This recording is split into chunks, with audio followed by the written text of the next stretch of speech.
From the creators who brought you RuPaul's Drag Race and $1 Million Listing, this is World of Wonder's Wow Report. Things that make us go wow.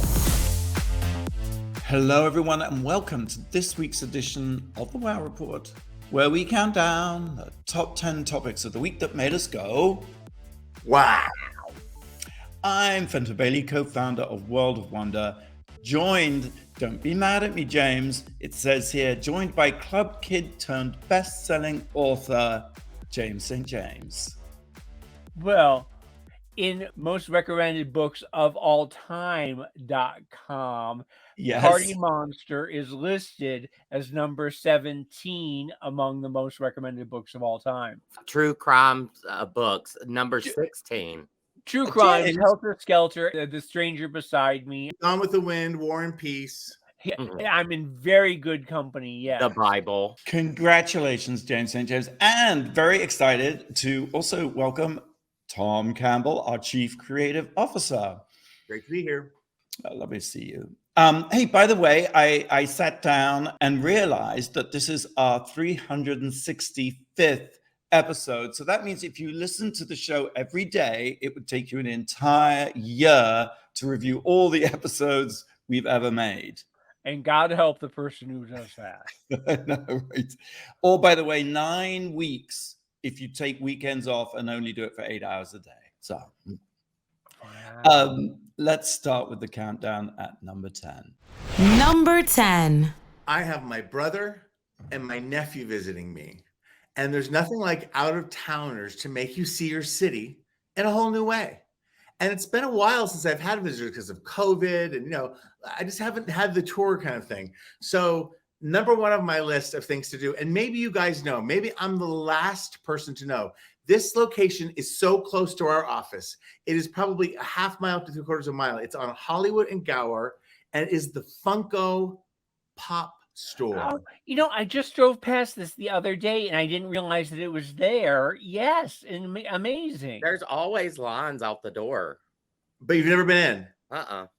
Well, that's where I heard there were lines. We went really early on Monday and we didn't have a line. But for those, the pop people are those ubiquitous, kind of just big fat-headed dolls, but they always tie them into pop culture. I have a group of like Golden Girl Pop Funko things in my office that someone gave me. There's drag queens. I've seen all those. But this store has everything a child wants. My nephew is 9, and he came with a list of 2 things he had to do. And number one on the list was Funko. I mean, they're going to Legoland, doing all that kind of stuff. But he knew about Funko. It's like a museum. You'd pay to get in, but it's free. And it's like every museum should be because the merch is right next to the display. So it's like all the Harry Potter people, giant, and you sit at the table and you take pictures, and then there's Harry Potter dolls to buy. But there's also like really obscure like stuff, very nerdy, like niche stuff as well. Yes. That, like everything you could imagine from like the Wizard of Oz to Star Twilight. Wars, Jurassic Park, but they're all done in these doll heads. And my favorite room, which just says a lot about me or our culture, is they have advertising. So it's like the Cheetos bag with the Cheetos tiger. Mr. Kool-Aid is there. Wow. I got the most excited posing with them. Do they have the Stella Stevens from the Poseidon Adventure? They might, but I don't know that I saw it. But I mean, it's everything you can think of, every wizard, I can't even keep up. But it's so much fun. It's free, and it's the perfect way to sell because you're like, oh, just come in, just hang out, and you just buy everything. Now, the pièce de résistance, you can customize your own punk doll. I'm sorry for people on the radio, I'm showing something, but that's me. It looks exactly like you. And look, you can have accessories. So I've got a kitty cat. Is that outdoor kitty? Maybe. So and that's your laptop. A laptop, which glasses, a baseball hat, and a funky little beard that looks just like my beard. Now, you customize these in the store on a computer. You're like, and there's not that many choices. And you think, there's no way this thing's going to look like me. I'm sorry. When I got it's going to be Blake's voice and my Funko Pop. They make it while you wait, like 15, 20 minutes. That's incredible. I need want to one. get one every day. We should make this is the new gift, by the way. This is the new going to someone's house. Don't bring a bottle of wine. Bring them a Funko Pop. Now, That is such a good idea. It's so uncanny how they got your dilated pupils. I know. Well, we chose no eyelashes. We could have gone eyelashes. We said no eyelashes.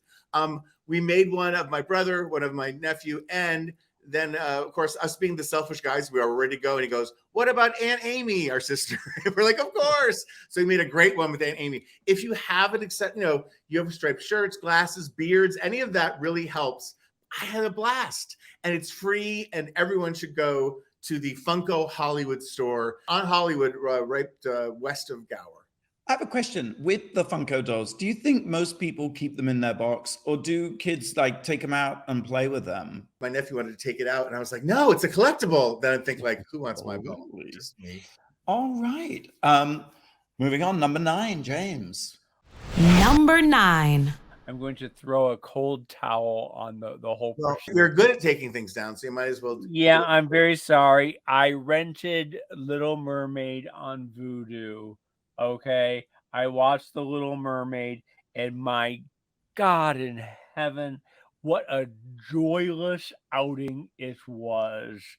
I went into it really, really, really wanting to like it. It's one of the best Disney musicals of all time. I was excited to see Halle Bailey. I think the world of her. She's a powerhouse talent. She is so good. She deserves many more movies. She deserves a long career. She's charismatic. She's lovely. I love Melissa McCarthy. Absolutely. I couldn't wait to see her Ursula despite the makeup controversy. But holy crap, it's just dismal. What did they do wrong? How did they mess it up? The cinematography is so dark and murky that I know it's underwater, but everything is like you're looking through like a muddy river to get a glimpse of anything. And the songs, some of the best songs in the history of Disney catalog are there. Kiss the Girl, Part of Your World, Under the Sea. They sound like funeral dirges. They managed to suck all the life out of all of them. And recently they did that just equally joyless Lion King remake a couple years ago. And it's like classics that stand on their own, that are so beautiful and so wonderful and so fabulous. Why do you need to do a live action remake? There's just no purpose for it. I know why, because they need to make more money. They need to make more money. The one time it really perks up is Melissa McCarthy when she sings Poor Unfortunate Souls. Yeah, she really, Melissa McCarthy gives it everything she's got. She's fantastic. Like I said, Halle Berry is fantastic. The guy they had playing the father, Poseidon, who is supposed to be this sort of larger than life, God. Javier Bardem? Is it Javier Bardem? He has no screen presence whatsoever. I'm sorry to say. Javier Bardem, like literally, like they could have put like the custodian from your high school in doing it, and he would have done a better job. He has no presence, no gravitas, it's just. May I make a confession? What? I've never seen The Little Mermaid original. Tom. And I had no interest in seeing the remake just because that's fine. But Tom, really, the original is one of the best Disney movies ever made. It is so buoyant. And even better, it's only an hour and a half long. It's only an hour and a half long. You got me. Literally, if you like musicals, it has some of the best music ever recorded. Unlike this live version, which was my complaint, is it's too long. I don't like all the added. Too long. It goes on again. The scenes go nowhere, whatever. But Tom, really, do yourself a favor. Please just watch it, because it really will. It will take you back to it will transport you to your childhood, and it will make you feel it's a wonderful, wonderful, wonderful When movie. was the original Little Mermaid made? It wasn't that long ago. It was 89, because I was like 7. It was one of the first Disney movies I remember going to the theater to see. It's not going to take me to my childhood, I can tell you that much. Yeah, no, but Tom, I think you would really appreciate. I haven't boycotted it for any reason. I think I would like it. I have to make the effort. I think Disney is not a stream. Is it on Disney Plus? Which I don't. Yeah, I got it on Vudu and I rented it for like $19 or whatever like that. But I'm pretty sure it's on Disney Plus now. I don't have Disney Plus, but I was able to find this. So it did okay at the box office. Took in $500 million. So it did okay. It was supposed I just to do don't better. know. It was supposed to do better. All right, moving on to number 8. Number 8. James, this will cheer you up then, I think. Instead of watching The Little Mermaid, you should have watched Red, White, and Royal Blue, which is the screen adaptation of Casey McQuiston's book of the same title that came out in 2019. It's got a gorgeous cover. I've seen the book and I thought, I should read that. In a nutshell, it's the story of Prince Henry, royal heir, prince, blah, blah, blah, British kind of thing. And then the romance between him and the son of the president. And the US president, by the way, is a woman played by Uma Thurman. And it's like a Hallmark romance. It's queer, but it's like a Hallmark romance rom-com sort of thing. And the accents are kind of all over the place. Like Much like yours, Fenton. Well, thank you for catching that as I was swerving all over the road here. It's a Nepo baby fantasy, really, because, they're both sort of like, what are you doing in life? They sort of have such privilege. And from the American perspective, of course, the president's son helps his mom get reelected in Texas and is sort of useful and comes from a sort of working class background, whereas the prince is just cursed. His life is ruined with privilege and monarchy and what have you. But James, I think you should see it because I think you will declare that everybody in it is the most beautiful person who ever walked the I've earth. not seen it, but the clickbait headlines I've read, because it's all over the internets, James, so I'm surprised you haven't heard, but is that it's the most realistic homosexual love scenes. I've heard that. I do, yes. There's 2 scenes I really want to talk about, actually, because I was watching this thinking this is complete rubbish, but I'm loving it because it's, everybody looks gorgeous and it's romantic and it's queer. So I was on board for the ride, but not really believing any of it for a second. And I was thinking, if I'd ever watched Emily in Paris, it would probably be, this is what it would be. Exactly. The next scene, they're in Paris. Oh. And this is where it goes so wildly. I think this is what you're referring to, Tom. The prince says, I think we should make love tonight. And then the president's son says, because he hasn't been gay before, he says, well, who does what? And the prince replies, I went to an English boarding school. Trust me, you're in good hands. Oh. So it's incredibly, not explicit, that's definitely the wrong word, but upfront about what's going on between the sheets, I suppose. I also read that it has an R rating, and people said that it has no more sex than a heterosexual PG movie would. And I would say, Tom, even less sex, because apart from the words, there's very little action. They will encounter each other and push each other against a bookcase with pent-up passion. But apart from a snog, that's about it. There's also a great scene where they get caught out, and this sort of PR woman who works for the president says to the president, son, you put your dick into the heir to the British throne. And that Prince Henry speaks up and says, well, technically I'm the spare, which is just a fabulous line. And then she turns on him and says, listen to me, little Lord Fuckleroy. I will Brexit your head from your body. I mean, it was like kind of funny lines, I guess. So there's no dungeons in the White House, no glory holes in the palace. Is that? No, it's Tom. It's very wholesome in that respect. Despite a certain amount of frankness, it's very wholesome. Anyway, in the end, finally, an English person shows up, and it's Stephen Fry as the king, which is kind of like, okay, if you say so. And the king is saying this relationship has to end. And they look out the window of the Kensington Palace, and they're like, oh, crowds are gathering. So just like sort of with Princess Diana, everybody flocked to the palace in support of the prince and his relationship with the president's son. I mean, it's forgettable, but it's really nice that it was even made, I guess, in the first place. I will have to check that out. Yes. All right. Well, let's take a quick break. 2 new shows for your viewing pleasure on wowpresentsplus.com.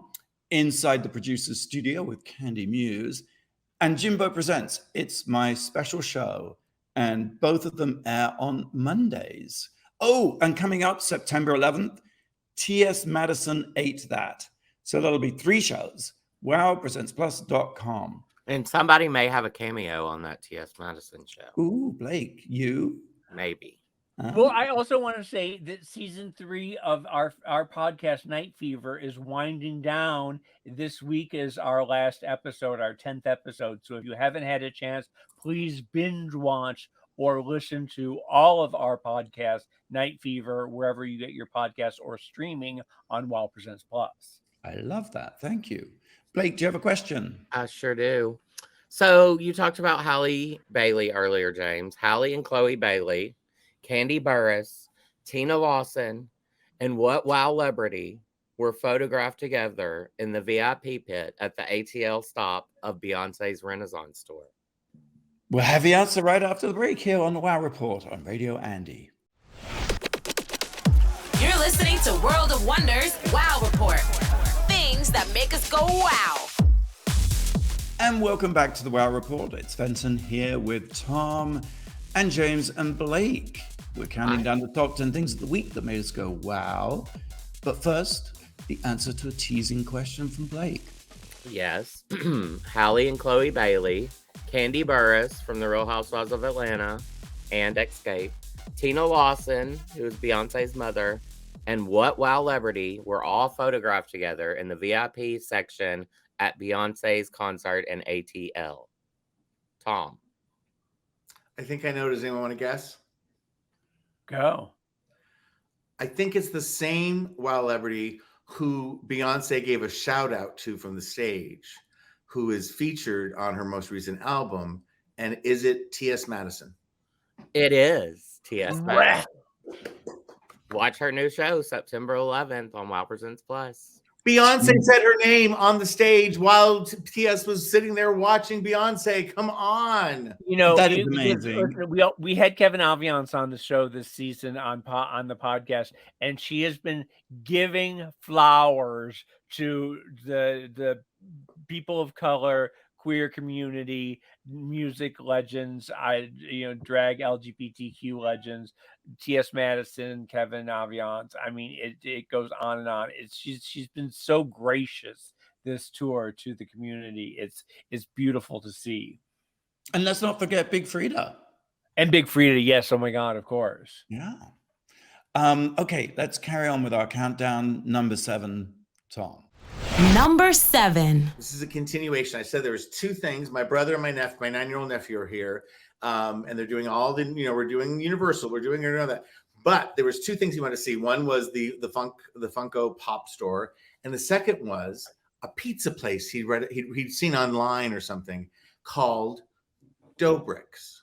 It just so happens that it's steps from my home. So, I'm right below the Sunset Strip. You walk up the stairs, and it used to be this little tiny Starbucks that went out of business during COVID. And now it's the hottest pizza restaurant on planet Earth. No idea. Takes a 9-year-old from New Hampshire to figure it all out. And then I found out that one of its owners is David Doughbrik. Does this ring a bell with anyone? He's one of these YouTuber, 80 billion views, and he's kind of controversial, it turns out. He kind of Yeah, I've seen him on a bus before because I think he has a show on Discovery Plus. Okay. So I'm still digging deeper, but I was just blown away that I knew nothing about it. I have to get out of the house more. I have to get off to Turner Classic Movies, James. I have to take a break, and I have to go 10 feet from my house. It's this gourmet pizza. It's not good for anybody, and it's so delicious. It really sells by the slice, and it's a tiny little place, which makes it all feel that much more exclusive and fabulous. It's like $7-8 a slice, but there's something about the dough And then the cheese, I can't explain. It melts in your mouth in a way, and they're just decadent. Like the pepperoni pizza is honey pepper. It has honey dribbled on top, so it's like savory and sweet and delicious. We took a 2-hour bus drive, tour of LA, which I realized I can do by myself, but it was okay. I didn't have to drive, and went around. And as we left on, we were dropped off on Sunset, and we were waiting in line for the restroom because everybody had to go after 2 hours. There was this other little kid from Pennsylvania who's like, "Are we going back to Doughbrik's?" So it's like what Kylie Minogue is to gay people, Doughbrik's is to 9-year-old boys. They just all know about it. They all celebrate it. And I'm just letting you know. I'm not saying you'll go there all the time, but it's one of those new places that this is the time. If you're going to go and do it now. Your nephew sounds like a real influencer. Like I love the fact that he's got his finger on the pulse about what's happening in LA. Yeah, it's just crazy. And they were both super excited. Like the FUNKO thing was super exciting, and this pizza thing was super exciting. And it's literally, I used to work out at the Sunset Tower in gym, and I loved it because when I was done, I'd cross the street and have my coffee. And I imagined my life like Barbara Streisand's home, where she has a barn and all the shops are in the basement. I used to just pretend that I owned all of the real estate, and that I had a Starbucks that was just open to a select few and myself. So whatever, it's just me being insane. But now it's my Doughbrik's. So come, please, if you guys are in the neighborhood, I'd love to take you out to my Doughbrik's. You'd really love it. I love it. But people think David Doughbrik is a bad guy, but we'll find out more. So it's on Sunset between La Cienega and Crescent Heights, right? Yes, it's across from the Sunset Tower and near the Andes Hotel. Yeah, and near Carney's, the hot dog train car thing. Let's move on. Number 6, James. Number 6. I hope I can do justice to the monumental majesty and fabulousness and importance of this next work that I watched on Max, on HBO Max. It is Taylor Mack, drag queen Taylor Mack. It's called 24 Decades of Popular Music, okay? It's a 24-hour marathon that he performs, 24 hours in drag. He covers 24 decades of American popular music, starting from 1776 with Yankee Doodle Dandy, going to 2016. Every decade, he does 239 songs with 24 costume changes. These costume changes are like Lee Bowery-esque. It is the Coquettes meets Divine David meets Ethel Eichelberger meets Hedwig the Angry Inch meets Sasha Velour. It is the most ambitious thing you will ever see. He starts off with a full band behind him and the costumer on stage and a piano player, and he's going, and with every decade he loses somebody gets taken off stage. Okay, the violin player goes, the piano player goes, the ukulele player goes, and it represents the loss that we all had from AIDS of the great artists of our time, until he's left alone on stage at the very end, just him with no vocal, with no accompaniment, no costumes, no nothing, and he's just stripped naked and he's singing these songs.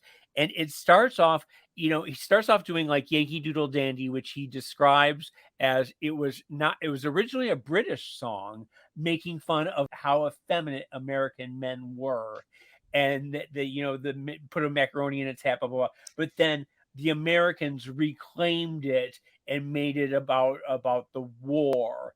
And he talks about that. And then as each decade goes on, these songs that we know there's like minstrel songs that are just horrible songs, pub songs that people sing, sea shanties that he's singing. And he has these costumes that are just so outrageous. They're just, I mean, it's unbelievable. And he's telling the stories of these songs and just how basically horrible and racist.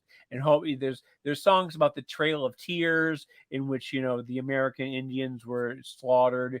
And when he gets to My Old Kentucky Home, when he's like doing, Civil War in my old Kentucky home, he's talking about how it's still to this day the Kentucky state anthem, even though it talks about the darkies who are, it wasn't until the 1980s that they realized that maybe the lyrics about darkies shouldn't be in it.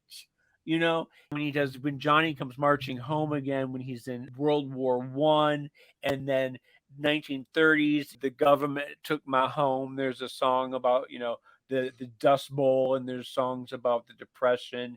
And then in the 20s, you know, happy days are here again. But the happy days, this was 1929, as the stock market is crashing. He's just telling the story of basically minorities and queers and the Native Americans and everybody who's been repressed through these popular songs, that he keeps going and going and going. He has his audience participation. And at one point during the 80s, there's a giant red, white, and blue cock representing a balloon that's down. And there's a red communist balloon, and they're fighting each other of a cock, and they're fighting, and they both come at the same time. And that's like backroom sex and AIDS and da-da-da. Like I said before, it's Judy Garland at Carnegie Hall, where his voice is getting raspier and raspier, and he's more exhausted, but he just finds this well of energy that keeps him going, keeps propelling him, and he keeps losing people on stage. And every time someone goes, it's heartbreaking. When the costumer goes, everyone is crying because these costumes are so amazing. When the piano person who has been there by his side the whole time, when he goes, and it's just him on stage with this raspy voice singing a song, a punk rock song about AIDS in the 1990s, about what they did to me, what the world did to me, and you are just sobbing. It is one of the most amazing experiences of my life. It is something that every drag queen, every performer wishes they could do. It's 24 hours, 239 songs. The documentary itself is 24 hours. No. The documentary is not. The documentary is only like 2 hours. They cut it down to just, you know, the high points and everything like that. But I do have to say that, you know, 20 years ago when my book Freak Show came out, Theron and I did a 24-hour marathon in the gallery with WOW TV. I don't know if you remember this, in which I tried to sell my book for 24 hours live on television. And we brought in people off the street. We brought in bands to come in and play. And I managed to go 14 hours. And I don't know how the hell he did it. It is a feat that is worthy of Guinness World Book Records. Does it work like, I mean, cutting it down so drastically from 24 hours to 2, that seems like, I mean, obviously it does work because it's blown you away, but. It really blew me away. They managed to get, you know, you get every single decade. You get a song from every single decade that goes from the 1700s, 1800s, 1900s, or, you know, and then by the time you get to the Civil War anthems of the 60s and the 70s, and then he's doing some sort of, he does this one great thing where he does a Ted Nugent song that's about fag bashing. And he says, you know what? We're going to reclaim this shit. We're going to turn this into a romantic ballad for gay junior high proms. And he says, everyone, I want you to grab a same-sex partner and I want you to hold them close and dance. And he sings it in a very somber, soft voice. And that just and he says, fuck Ted Nugent. We're going to make this a gay anthem. And it's just, and he looks like David Hoyle, Divine David. He has that same energy and that same sense of humor, and he's just cracking jokes throughout, but he's telling the history of it. It's just it's amazing, and I wish everybody I just stop what you're doing and watch it, because it's one of the most amazing things I've ever seen in my life. That's Taylor Mack's 24-decade history of popular music streaming on Max. I'm definitely going to watch it. All right, number 5. Number 5. The Young Royals. So, James, this is what you were hoping I was going to talk about. So what happened was I watched Red Hot, I keep on saying Red Hot. No, Red, White, and Royal Blue, which is on Amazon Prime, just came out. And then I don't know how I stumbled upon it, but The Young Royals. This is a series. They just wrapped shooting the 3rd season. So there are 2 seasons on Netflix, and it's Swedish. And it's sort of similar in that it is the story of the prince of the royal family. Swedish royal family, yes. A fictional Swedish royal family. Well, yes, I should say, but yes, like Red, White, and Royal, it's all completely fictional, sort of. Roman Aclef, I guess. Anywho, so the prince, very handsome prince, played by Edvin Riding, because this is Swedish, let's not forget, is sent to a boarding school where he meets, God, it's the Prince and the Pauper, really. It's a queer version of the Prince and the Pauper. He meets at this very posh boarding school a boy who's going to the school, but who doesn't board, who's a day boy, and who's on a scholarship because he has a beautiful voice of an angel. And he is played by Omar Rudberg. And I practically expired on the spot when I was like, this person, this is Death in Venice beautiful. I mean, he's not blonde, but he's unbelievable. And of course, you know, I think why I do prefer this to Red, White, and I'm so glad. Yes, that one. The reason I prefer it is because it's a series, so there's more space to dive into the characters.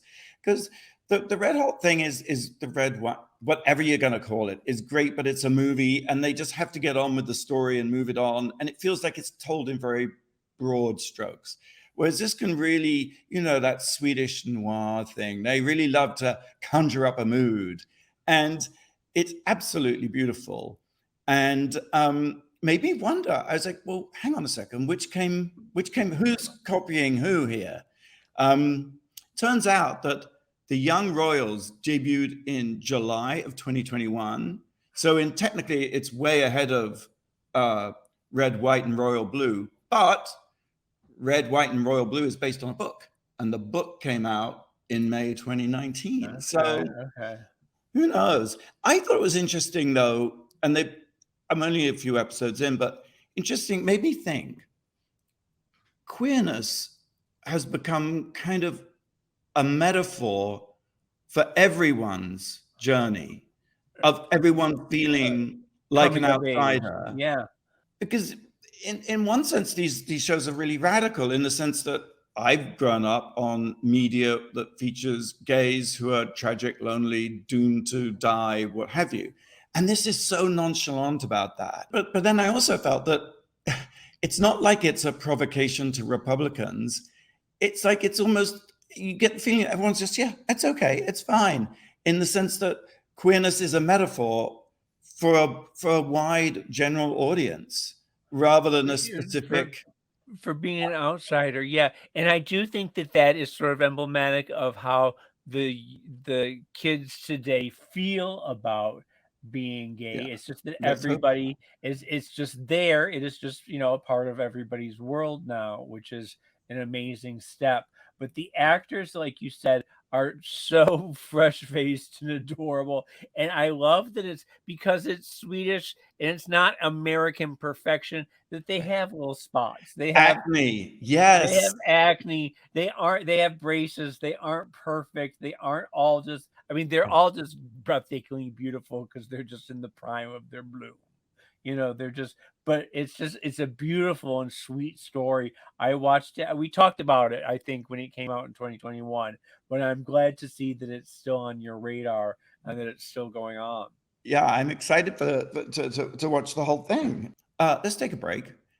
I just want to let you know that Drag Race Down Under is playing now on Wow Presents Plus, but coming soon, right after Labor Day, Drag Race Germany with Barbie Breakout, and so excited, the marvelous, the one, the only Diane Brill as resident judge. I have to tell you, it is so off the charts exciting. So I just want to personally say, Diane Brill has been one of my great inspirations in my life. She's been a mentor. She's been a wonderful, she's a part of me that just every time you say Diane Brill, I get chills and I smile, and I am so happy that she's a part of this. I think this is so exciting, and I just can't wait. We're so lucky to have her because she is a superstar. She is like Beyonce, like Taylor Swift. It's been a crime that this is a great moment, I think. Yeah, she's fabulous. And it's coming to Wow Presents Plus. That's what I should have said, of course. Well, you knew that, right? I didn't have to point that out. Everyone knows. Blake, have you got a question? I do. This person is 86 today. He was considered for the role of Michael Corleone in The Godfather. And he started one of the world's premier film festivals. Who is it? We'll have the answer for you right after the break here on the Wow Report on Radio Andy. You're listening to World of Wonders Wow Report. Things that make us go wow.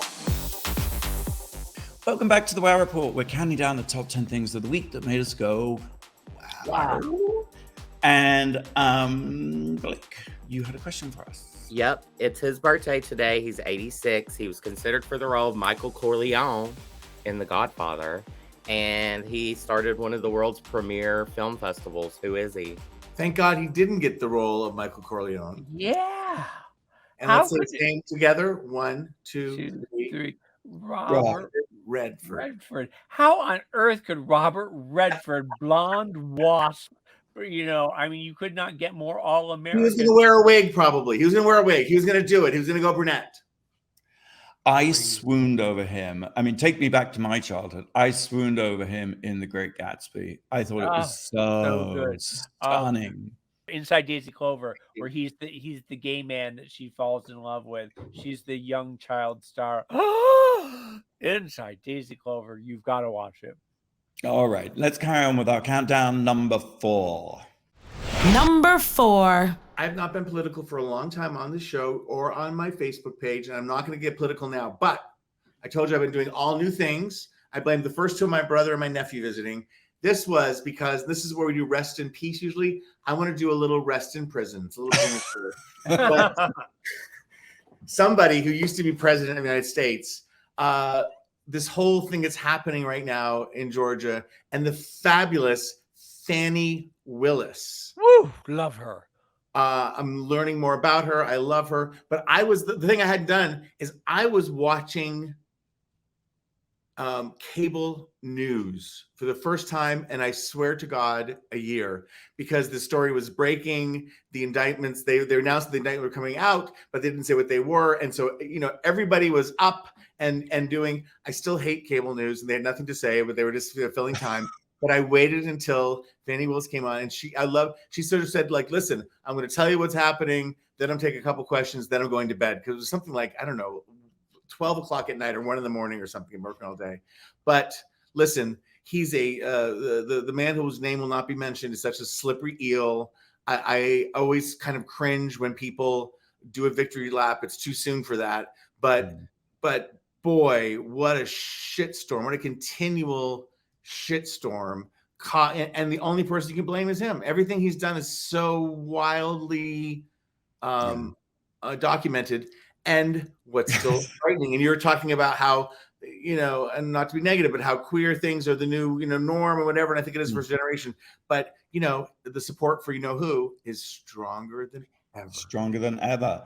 My anxiety is that even to speak of it is to shade it in the fact that rest in prison won't won't happen. Even though there's I know, I jinxed us. I jinxed the whole thing. Even now there's like 3 indictments. But one of the great things about this indictment, without getting into the weeds, is that he cannot pardon himself. There is no get out of jail. A new door has opened and created new possibilities. That's all I'm at. I'm not saying it's a done deal, whatever. I went crazy, but I did have to do my little RMP thing. All right.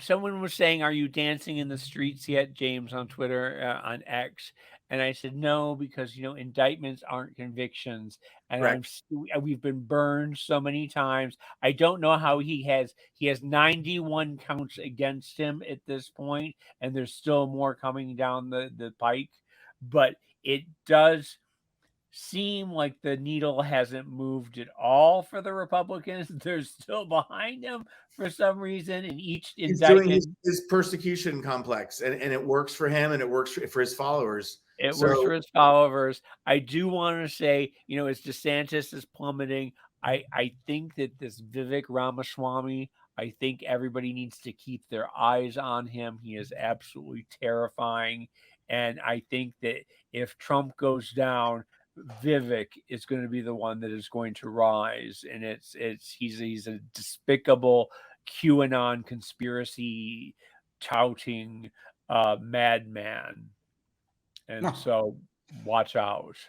Well, let's fingers crossed, right? My wow of the week does go to Fani Willis for being such a God bless her, strong, doing her job. And the Rudy Giuliani, the fall of Rudy Giuliani is just, and Trump won't help him with his legal fees now. Have you heard about this?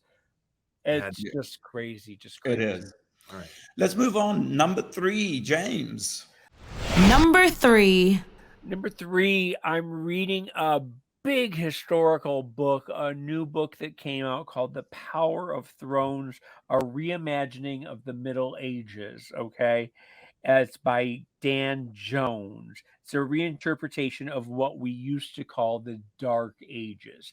And it starts basically with the sack of Rome, the fall of Rome in the 5th and 6th century, and it goes up to the beginning of the Age of Enlightenment, the sort of the beginning of the Middle Ages, the 13th century. It's about 1,000 years in which Christian dogma has always told us that after the death of Christ, the lights went out in the world and nothing happened. And I have this book, Timetables of History, here, which is fascinating because it tells you year by year, starting in the BCs, every single historical, literature, religion, philosophy, visual arts, music, science, technology, and daily life of every year that happens on the planet. And it, in the Greek and the Roman times, it's just filled with every single day. There's just things happening. There's just monumental things happening. And then around the time after the fall of Rome, there's when the barbarians take over, right? There's a whole period there where there are the Goths, the Visigoths, the Ostrogoths, the Vandals, the Alans, the Franks, the Huns, and they're just raping and pillaging and destroying the West. And it's for about 1,000 years. There's no culture. There's no songs. There's no literature or anything coming out for a good 1,000 years. And it's always perplexed me, this era, because I sort of lump them all together. But this does a really good job of explaining how Rome fell and that domino chain all across the world, in which it was just nothing but we entered into a cold climate era. It was sort of like it wasn't conducive to society building, all sorts of things. There was a group called the Burgundians that I'm really sort of obsessed with, that I love, and they were famous for being short, fat, round, and particularly repulsive because they had these squat little noses, and they greased their hair with sour butter, and that's what made them so repulsive to Burgundians. people. The Burgundians, yes. Then it also, where I'm at right now is the age of Justinian in Byzantium, And Justinian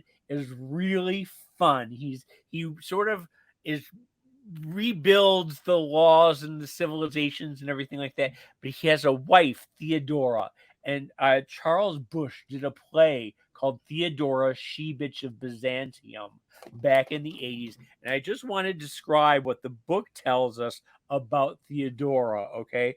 Because Theodora was known for her porcelain complexion, small mouth, and dark eyes that gaze serenely from beneath opulent jeweled headdresses. There were rumors that she had been a child prostitute who specialized in anal sex, a sharp-tongued teenage streetwalker who cracked dirty jokes and sold her body to groups of men. She was a burlesque dancer who trained geese to peck barley grains from her knickers. And finally, she was a courtesan of depraved imperial officials. And that's how Justinian found her. She was just a whore who had geese pecking at her pussy for money. She was specialized in anal sex. She was a whore who made it to the top. She was Empress Theodora, and they ended up killing millions. So there's still hope for you. This is also the time of the Justinian plague, which was the first bubonic plague. And so, yeah. Can't wait to hear more. I mean, your themes this week are sort of epic, the entire history of music, the entire history of civilization. I love it. It's a really good book, and it takes you through that period, because I know the Middle Ages, I know Rome, I know Greek, but I know all of those, but there's that 1,000-year period when just not a lot was happening in the world. Power of Thrones is available on Amazon. Great title, because it sort of conjures up Game of Thrones. So yes. They knew what they were doing. Okay, so from epic, massive things to smaller things, Telemarketers, number 2. Number 2. Telemarketers is a documentary series on Max from HBO, and only one episode has aired so far. It tells the story of CDG, which is the Civic Development Group, in a warehouse in New Jersey. People call you up and they say they're from the police league, and will you give them $10, $20? And if you give enough, you get a sticker that you can put in your car, in the mistaken belief that if you get pulled over for a traffic ticket, they'll let you off. The whole thing's a brilliant scam, but they sound like cops, and you are sort of guilted into giving them money. Well, the reality is that of every $10 you give them, they keep 90%. And these people are only paid $10 an hour. They get no bonus, no sales incentive. And if you think they're cops, you're wildly mistaken. Because in fact, most of them on these phone calls are felons who've been released from jail, can't get a job, and this is the job that will take you in. So this character called Pat the Smack, so called because of his drug habits at work, decides to start videotaping the whole scene. And let me tell you, if you thought a call center was a boring place to work, not this one. There are blowjobs in the bathroom. People are nodding off doing drugs. There are fights. They're throwing furniture. It's like chaos. And they decide that they're going to take down CDG, which Pat the Smack has got a good turn of phrase, calls criminals doing good. And I've only seen the first episode. That's the only one that's out yet. But it promises to be a wild ride. It's fascinating. I've never been to one, but I know a lot of people, when they first get sober, that is the place where they will bring a bunch of people, just because it is sort of like ground floor, just doing a job, and it's got to be the worst. I mean, just as an employee, it's got to be the worst, just all the hang-ups and all the rejection. But I guess it's like being a television development executive where you're trying to sell shows to networks. I mean, some of them do really, really well at it. And I think there's a sort of delicious irony in the fact that these people calling you up saying that they're cops are actually criminals. I mean, it's like sort of, but they're the salt of the earth, and they get the idea to do this documentary, and there's lots of I can't wait to see what happens next. So that's Telemarketers on Max. All right, one more break. When we come back, the number one thing this week that made us go, wow. You're listening to World of Wonders Wow Report. Things that make us go wow. Welcome back to our report. Fenton here with James and Tom and Blake, of course. We've been counting down the top 10, which means we've reached number one. Number one. Someone turned 65 years old this week, and her name is Madonna. And I want to tell you how generous she is. She gave me a present for her 61st birthday. She canceled her concert. She re-announced, all of her dates with her tour because she was sick, and now she's but she canceled the cryptocurrency Staples Center and refunded me my money and my parking money. Why is that a good thing? It isn't. I'm just being sarcastic because it's. I think the idea of going to the concert is a good one, but then it comes along and you're tired and you want to go home, and an evening in sounds kind of nice, right? No, I want to say that she's posted some pictures recently, since of her recovery and everything. She looks fantastic. She looks so good, and it looks like she's in a good place. She seems like I'm fingers crossed. I cannot express how much love I have for her and how much I am just hoping for her full recovery. And I just think I give her all the flowers in the world for 65. She's been with us since the beginning, and I love this phase of her life. She does look great. I think maybe a deadly bacterial infections with the new Ozempic. I think maybe because God, she took out a lot of the weird plastics, the fillers and stuff like that. I think that she said, and it just she's a beautiful woman. She's a beautiful, beautiful.